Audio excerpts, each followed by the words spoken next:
Here is a breakdown of daily food-safe must-dos for a professional server. 1. Personal hygiene. Before the shift, safety starts before you even touch a plate. Hand washing. This is the golden rule. Wash hands with soap and warm water for at least 20 seconds after using the restroom, eating, smoking, touching your face, or handling dirty items like menus or cash. Uniform standards. Ensure your apron and shirt are clean. Bacteria can hitch a ride on a grease-stained sleeve. Injury check. Any cuts or burns on hands must be covered with a waterproof bandage and a single-use glove. 2. Setting the stage. Side work. Sanitize high-touch surfaces. Wipe down menus, salt and pepper shakers, and condiment bottles daily. Use a food-safe sanitizer, not just a damp rag. The polishing rule. When polishing glassware or silverware, never breathe on the glass to steam it. Use hot water or a proper polishing solution. Ice safety. Always use a metal or plastic scoop for ice. Never use a glass to scoop ice. If the glass chips, it becomes an invisible hazard in the bin. 3. During service. The flow of food. The no-touch zone. Never touch the business end of silverware or the rim/insides of glasses. Handle plates by the bottom or the edge, and glasses by the stem or base. Allergy awareness. This is critical. If a guest mentions an allergy, 1. Flag it. Clearly mark the ticket. 2. Confirm. Speak directly to the chef. 3. Separate. Ensure the plate is carried separately to avoid cross-contamination from other dishes on a tray. The temperature danger zone. Food should not sit in the danger zone, 5 degrees Celsius to 60 degrees Celsius, or 40 degrees Fahrenheit to 140 degrees Fahrenheit, for long. If a dish is up in the window, run it immediately. 4. Cleaning and closing. Clear the dead food. Scrape plates away from the kitchen prep area to avoid splashing old food onto fresh ingredients. Linen management. Keep clean linen stored away from chemicals and floor-level dust. Refilling standards. Never marry ketchups or sauces, pouring the old bottle into a new one. This mixes bacteria and obscures expiration dates. Folding silverware, rolling roll-ups, is one of those tasks where it's easy to go on autopilot, but since these utensils go directly into a guest's mouth, your hygiene game has to be spot on. Think of it this way. If a guest saw you doing it, would they feel comfortable eating with those forks? The silverware gold standard. 1. The prep phase. Scrub up. Wash your hands thoroughly right before you start. If you touch your phone, hair, or face during the process, you need to wash them again. Sanitize the surface. Never fold silverware on a bare dining table or a bar top that hasn't been specifically sanitized first. Lay down a clean linen or a food-safe tray as your workspace. Check the clean. Inspect every piece as you pick it up. If there's a water spot, a streak, or, heaven forbid, a piece of dried food, send it back to the pit. 2. The handling phase. The handle-only rule. Always pick up silverware by the handles. Never touch the tines of the fork, the bowl of the spoon, or the blade of the knife. The breath rule. As mentioned before, never huff on the silver to polish it. If it's not shiny, use a clean cloth dampened with a little hot water or food-grade lemon water. Napkin integrity. Ensure the napkins are fresh from the laundry. If a napkin drops on the floor, it's dead to you. Put it in the dirty bin immediately. 3. The rolling technique. Tight and tidy. Roll the silverware tightly so it doesn't slide out and touch the table surface later. Full coverage. Ensure the eating ends of the utensils are completely tucked inside the napkin fold to protect them from airborne contaminants or accidental touches while being stored. 4. Storage.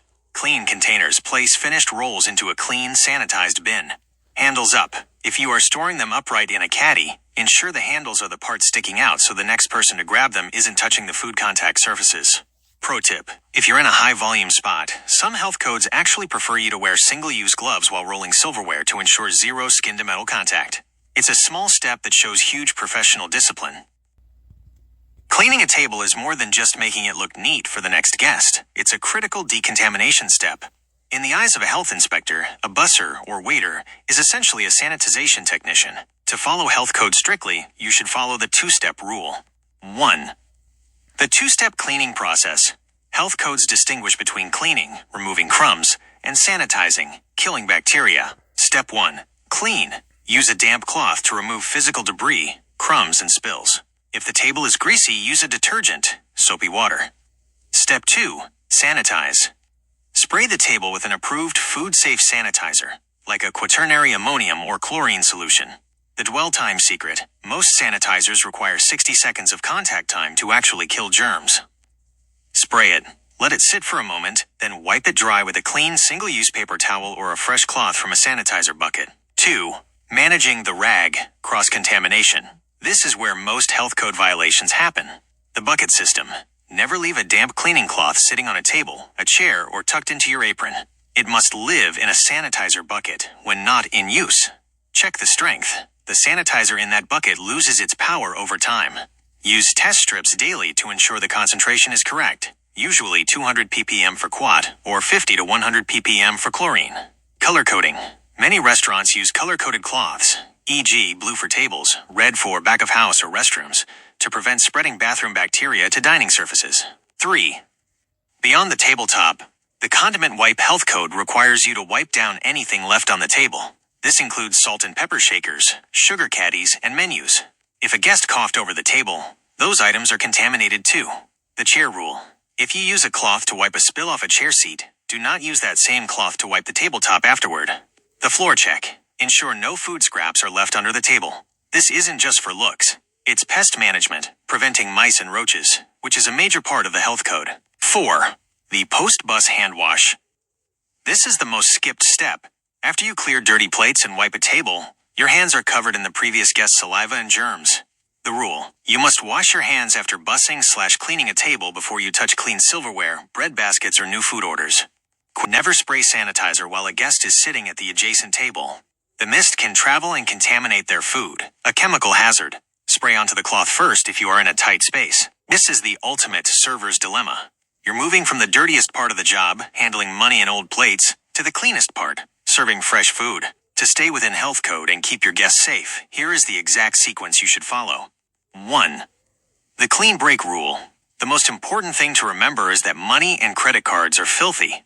They are covered in bacteria, viruses, and traces of whatever the previous person touched. The violation: touching a guest's payment folder and then immediately grabbing a plate of food or a bread basket. The fix: you must create a physical break between the transaction and the delivery. 2. The step-by-step sequence.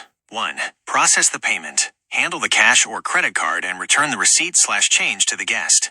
2. The sanitization pivot. Before you even look at the food is up window, you must wash your hands. Reality check. Asterisk. If the kitchen is slammed and you can't get to a sink, use a high-quality, food-safe hand sanitizer, at least 60% alcohol. However, many health departments strictly require a full soap and water wash after handling soiled items like money. 3. The pre-delivery scan. Once your hands are clean, check yourself. Is your apron clean? Did you just tuck a dirty rag into your pocket? 4. Plate transfer. Head to the pass. Pick up the new plates by the base or the rim only. Never let your thumb touch the eating surface of the plate or the food itself. 3. Handling the double duty, the pro move. If you are carrying a payment folder in one hand and realize food is ready, do not try to carry both. Drop the folder. Put the payment folder in its designated spot, the server station or the register. The dirty to clean path. Always move from the dining room, dirty, right arrow hand washing station, right arrow kitchen pass, clean. Never go from the table straight to the food window without stopping at a sink. Why this matters? The science bit. When you handle a bill, you are picking up transient pathogens. If you then touch a warm plate, the heat from the plate can actually help those bacteria multiply or transfer more easily to the guest's thumb space or the food itself. The hand sanitizer trap. Keep in mind that hand sanitizer does not remove physical dirt or food allergens.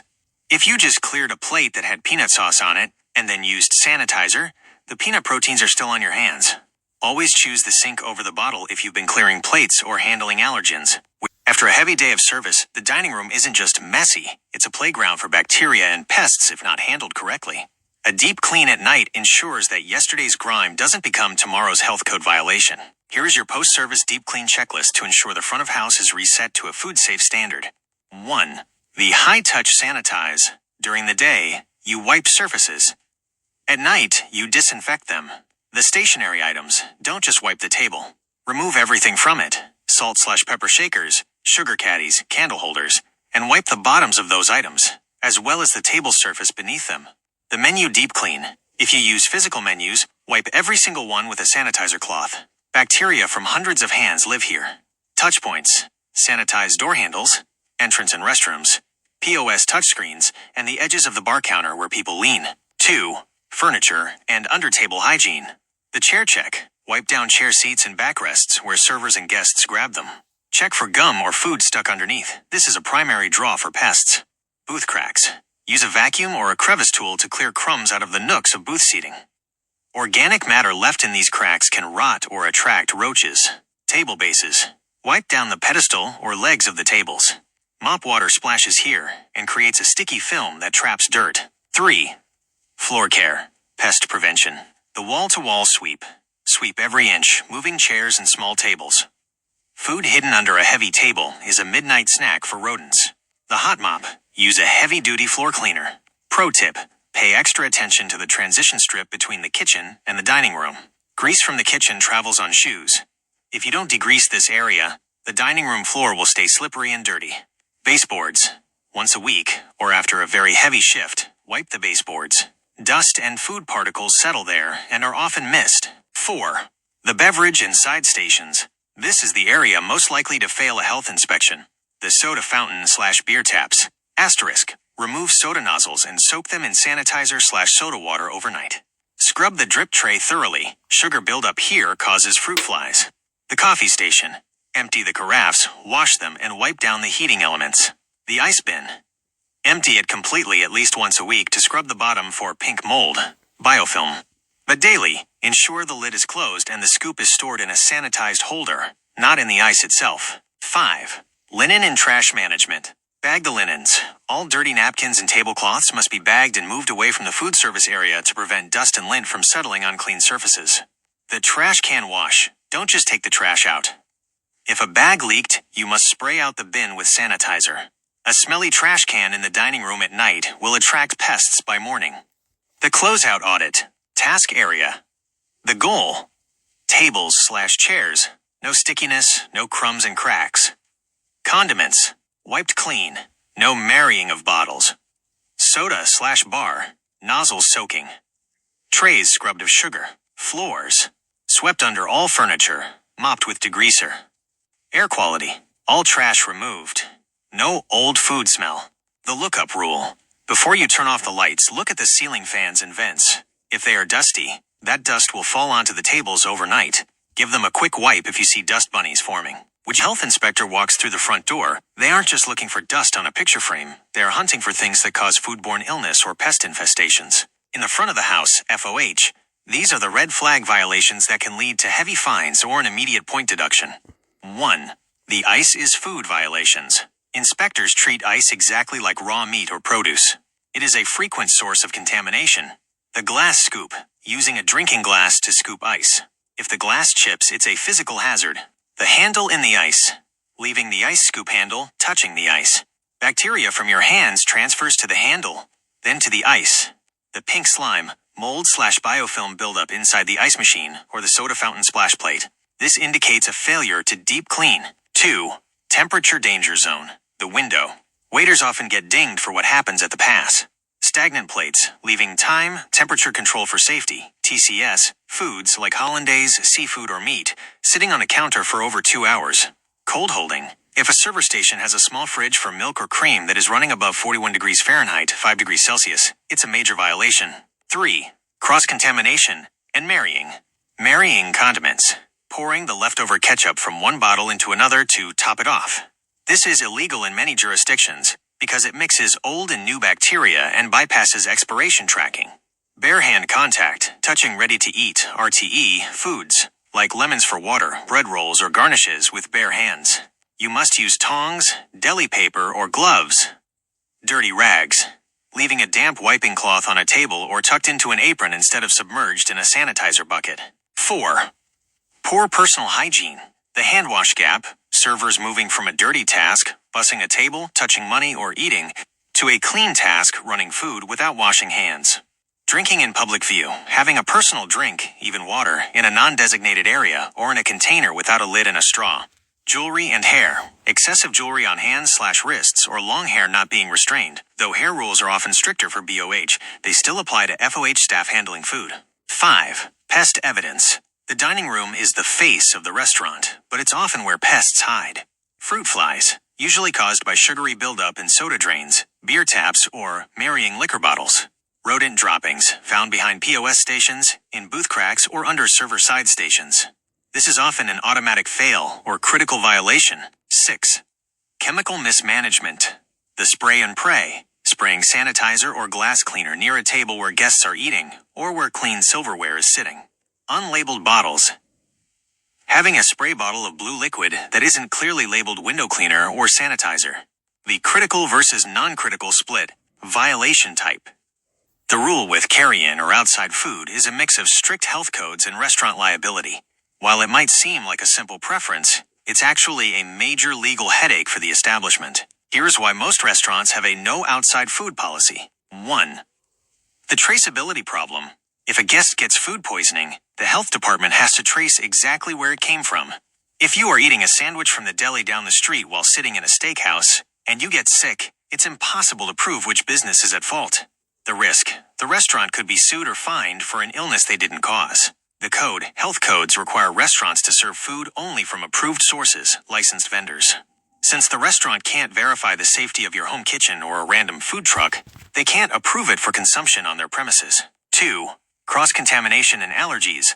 This is the biggest safety concern for the staff. Allergens. If a restaurant claims to be peanut-free and a guest brings in a peanut butter snack, that guest has just put every other allergic person in the building at risk. The kitchen rule. Most health codes strictly prohibit outside food from entering the kitchen area. You can't ask a waiter to heat this up or put this in the fridge because it could contaminate the professional equipment. 3. The celebration exception. Cakes. The most common exception is a birthday cake.